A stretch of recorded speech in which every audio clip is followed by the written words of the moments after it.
Bismillahirrahmanirrahim. Assalamualaikum warahmatullahi wabarakatuh. Perkenalkan, nama saya Rizky Auli Rahman. Saya dari Stikes Muhammadiyah Ciamis. Di sini saya akan mempresentasikan hasil penelitian yang berjudul Efektivitas Edukasi Health Belief Model dalam Perubahan Perilaku Pasien Hipertensi. Pembangunan manusia adalah suatu proses perkembangan atau perluasan bagi penduduk.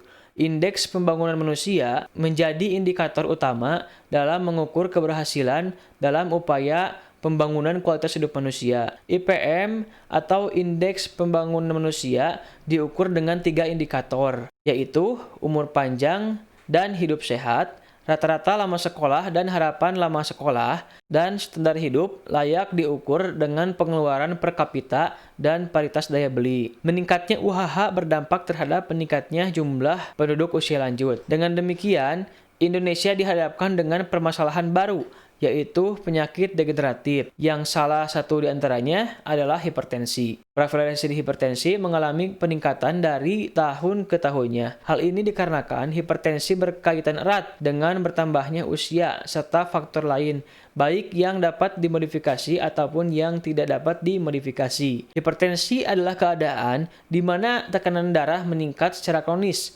karena jantung memompa darah lebih kuat untuk memenuhi kebutuhan tubuh. Hipertensi dikatakan sebagai penyakit silent killer dikarenakan hipertensi ini merupakan penyakit yang terkadang tidak menunjukkan gejala namun dapat menimbulkan komplikasi yang membahayakan, bahkan secara tiba-tiba dapat mengakibatkan kematian. Banyak intervensi yang telah dilakukan dalam mengatasi masalah hipertensi, baik intervensi farmakologis maupun non-farmakologis. Salah satu intervensi non-farmakologis yang sudah banyak dikembangkan adalah edukasi. HBM merupakan salah satu pendekatan promosi kesehatan yang digunakan dalam perubahan perilaku yang berorientasi terhadap persepsi pasien. Beberapa penelitian menunjukkan bahwa edukasi HBM efektif dalam meningkatkan perilaku preventif, kepatuhan, kualitas hidup, pengetahuan, persepsi, dan self-efficacy. Penelitian lainnya diperoleh data bahwa kerentanan menjadi faktor dominan dalam kepatuhan.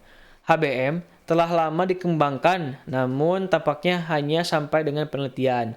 Sementara implementasi di lapangan masih jarang dilakukan. Metode penelitian ini menggunakan literatur review. Variabel penelitian ini terdiri dari independen dan dependen. Independennya adalah edukasi dan dependennya adalah perilaku. Untuk populasinya adalah 168 artikel, besar sampelnya adalah 15 artikel. Dan kriteria inklusi, data berasal dari artikel jurnal dan proceeding konferensi baik nasional maupun internasional. Merupakan hasil penelitian primer berbahasa Indonesia dan berbahasa Inggris, terbit dalam 10 tahun terakhir, relevan dengan topik literatur review. Nah, untuk hasil dan pembahasannya, berdasarkan hasil analisa artikel jurnal dan proceeding dapat disimpulkan bahwa edukasi HBM dapat meningkatkan pengetahuan, sikap, dan atau persepsi terhadap hipertensi yang meliputi percept susceptibility, percept severity, percept barrier, choose to action, self-efficacy. Perilaku pencegahan dan pengendalian dapat meningkatkan kepatuhan dalam pengobatan dan pola hidup pada pasien hipertensi.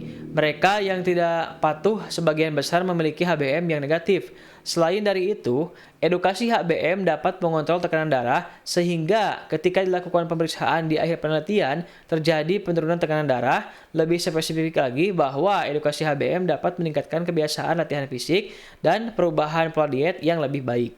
Untuk kesimpulan dasarnya, edukasi HBM dalam perubahan perilaku, baik pengetahuan, sikap, tindakan, seperti kepatuhan, pengendalian tekanan darah, meningkatkan aktivitas fisik, pola diet, percept susceptibility, percept severity, percept barrier, percept benefit, choose to action, dan self-efficacy, bahkan secara tidak langsung dapat menurunkan tekanan darah. Dan edukasi HBM akan bermanfaat bagi pengembangan ilmu keperawatan dan praktek mandiri keperawatan dalam penata-laksanaan hipertensi, baik dalam melaksanakan upaya promotif, preventif, kuratif, dan rehabilitatif. Segitu saja presentasi dari saya, semoga bermanfaat, khususnya bagi saya pribadi dan umumnya bagi kita semua. Assalamualaikum warahmatullahi wabarakatuh.